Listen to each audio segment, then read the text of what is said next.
नमस्कार दर्शक बंधु। तो दर्शक बंधु मोदी सरकार तृतीय पाई प्रथम कैबिनेट से बड़ घोषणा कर जोटा कि प्रथम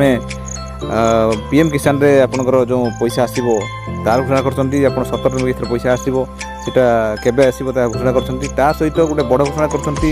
जोटा कि ग्रामांचल सहरांचल घर बाबद बड़ घोषणा कर जोटा कि जे प्रधानमंत्री आवास योजना जो बाकी थी पैसा आ बाकी थी आप जो घर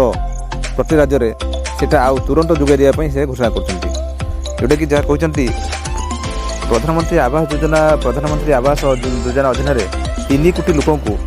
जोगाई दिज्व प्रधानमंत्री आवास योजना घर से हूँ ग्रामांचल हो बा सहरांचल हो या बदले आपन को पुंखानुपुंख से हूँ से निर्देश देते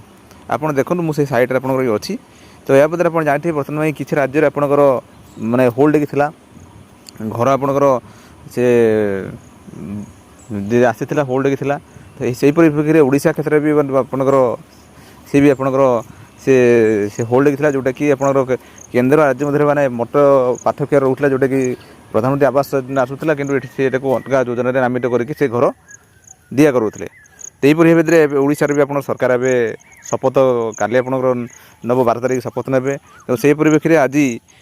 तो जो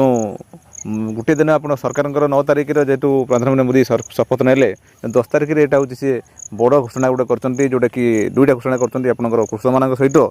भी आप घर पर आप बड़ घोषणा कर तो आपड़ जदि एवं सुधा आप प्रधानमंत्री आवास योजना पाई ना आपंकर ओडिशा सरकार शपथ नेला तार गाइडलाइन कौन आसो याद आपंकर नोटिफिकेशन हम कि आवेदन करेंगे तार क्राइटेरिया कौन डिटेल पुंखानुपुंख जन दीजिए। दर्शक बंधु ये थे आपगली प्रधानमंत्री आवास योजनार गोटे गुरुत्वपूर्ण अपडेट जदि आपने सुधा मो चैनल अच्छा कि सब्सक्राइब करूँ और मतामत कौन से लिखुँ। तो दर्शक बंधु रहिले नमस्कार।